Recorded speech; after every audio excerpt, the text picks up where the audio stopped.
Wade and I have 4 kids. You all probably know that. And this summer has been a great summer, but it's been kind of a hectic one, which feels like all summers. Mateo's 14 now, and so they go down from there. But I read a book this summer. It's George Mueller, The Power of Prayer. And his, he was during the 1800s, and he started an orphanage. And his primary purpose for starting this orphanage, he was a pastor, was obviously to take care of orphans, but also his true purpose, why he started this, was he wanted to show other believers that God is the same God of the Bible, that he still cared for their needs. He's the same yesterday, today, and tomorrow. And so with this orphanage, he felt like God, a very, very strong conviction that he was to do everything like through prayer. He was not to ask one person. Has anyone heard of George Mueller? Powerful. Good morning. Testimony. But his whole purpose was to write these testimonies that God would provide for his people if we would just commune with him and ask for prayer, that he was so faithful that he would do it. So literally from like the very beginning of this whole journey, he prayed. He didn't ask any person to come work at the orphanage. He would not ask for any money, nor would the people that were part of it. So literally he had this idea. I think he shared the idea, and then that he was going to start an orphanage. I honestly can't really remember that part of it. But then just people started coming and saying, hey, we want to give you our house to use as part of the orphanage. We want to give you the furniture. We want to come work for you. And so thing after thing, there's stories of they didn't have any milk. And he'd be on his way to the orphanage, like, Lord, you know that we do not have milk today. The milkman dropped by, and he's like, hey, people didn't want milk today. Could your orphanage use it? I mean, finances, everything. And then he would write letters and testimonies to people explaining how God provided. So that really challenged me this summer, and we had a summer of a lot of unknown, where we were to make decisions, and we needed to, we had a big move. We were moving houses. It wasn't very far, but it was a big move. We were moving into my grandma's house, so we had to move all my grandma's stuff out, and my family did, and move us out, and then my cousin was moving into our house, and there was a deadline. And I say all this to say, I really was like, okay, Lord, I don't know how you're going to do any of this, and Wade and I just kept praying. And we have spiritual amnesia sometimes, where we go along and we do a really good job of praying together and seeking God together, and then we like kind of get in our groove, and we get our heads down, and he starts going his way and I start going my way, and then it's like, oh, all heck is breaking loose, all chaos is breaking loose. Oh wait, what are we doing wrong? Oh, we're not seeking God together. But the end of the summer, we were pretty good in stride, and we had spent a lot of time doing that. And then we get closer to the moving date, and we get closer to Wade starting school, which is always chaotic, and we have kids in sports. And what would you say, Wade, the last couple weeks? It has been heads down and just going. And this last week was the move.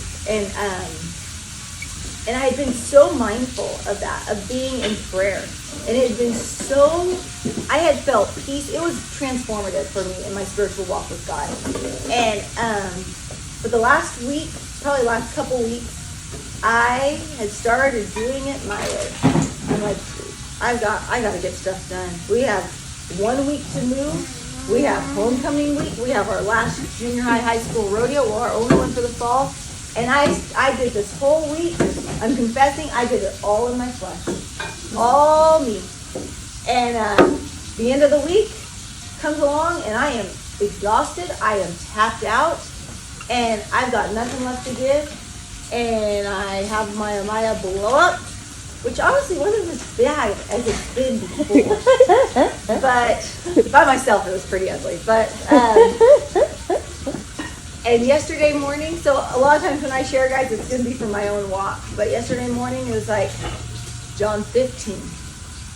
I am the true vine, and my Father is the vine dresser. Every branch in me that does not bear fruit, he takes away. And every branch that does bear fruit, he prunes, that it may bear more fruit. Already you are clean of the word that I have spoken to you. Abide in me, and I in you. As the branch cannot bear fruit by itself, unless it abides in the vine, neither can you unless you abide in me. I am the vine, you are the branches. Whoever abides in me, and I in him, he it is that bears much fruit. For apart from me, you can do nothing. If anyone does not abide in me, he is thrown away like a branch and withers, and the branches are gathered, thrown in the fire, and burned. If you abide in me, and my words abide in you, ask whatever you wish, and it will be done for you. By this my Father is glorified, that you bear much fruit, and so prove to be my disciples. Let me stop right there. Oops.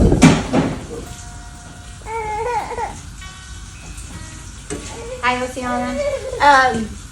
So John 15. So that's what God really spoke to my heart yesterday, was that apart from him, I can do nothing.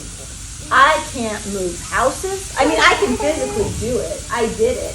But I can't do it in a life-giving way. I can't do it full of the Spirit. I can't do it in a way that is glorifying to God. I do it in a way that literally, what spoke to me this morning when I was listening to the scripture on the way here was, a branch withers and dies. And it's like, when we are not abiding, when we are not connected to the vine, we wither and die. That's what it literally felt like this week. It was just like, I didn't do it in strength. You guys know, do you know what I'm talking about? Have you ever been there where you're like going along and you're doing something full of the Spirit and it is life-giving?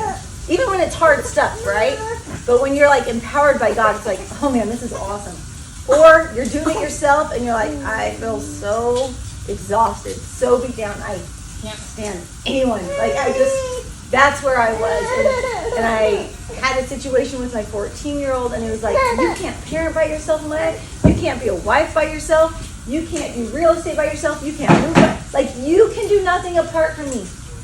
And it was so convicting and so sweet and such, it's like, how long have I been doing this walk that I think I can, but I do. And so I just want to share that with you guys this morning because you're going to come, starting your second week, right? You're in the middle of your second week, week 2. Pressure's going to come, right?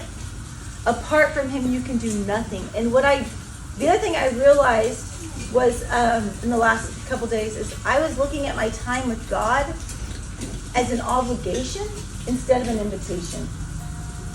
And so many times, it's so crazy because what you know up here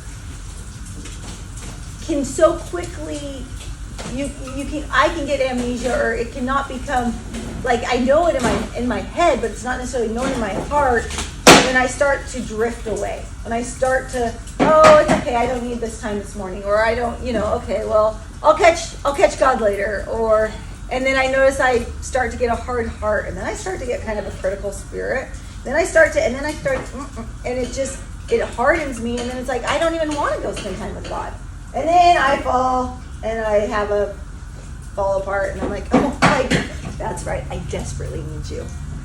So I just want to encourage you guys to not have spiritual amnesia like I can have, and to start this term, to start this year abiding. And obviously you're all here. That's so awesome. That's an early morning. And I just want to encourage you to stay connected, to abide. And for me, that looks like I have to start my morning. For me, it's mornings. And God has made it so clear to me, like, Amaya, if you will, I can do more in 5 minutes than you can do in 5 years. If you will just give me your time, if you will give me a little bit, not because he needs it, but because I need it. So, I get them, Davey, get the flies.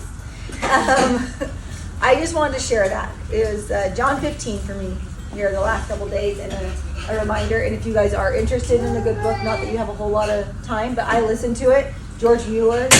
It is awesome. Power of Prayer. And so this morning I just thought, well, we'll just do what we've always done with CCF, which is spend time. So we can abide, we can turn on praise and worship music, and give people time to get in their words and journal. And yeah, that's what I had today.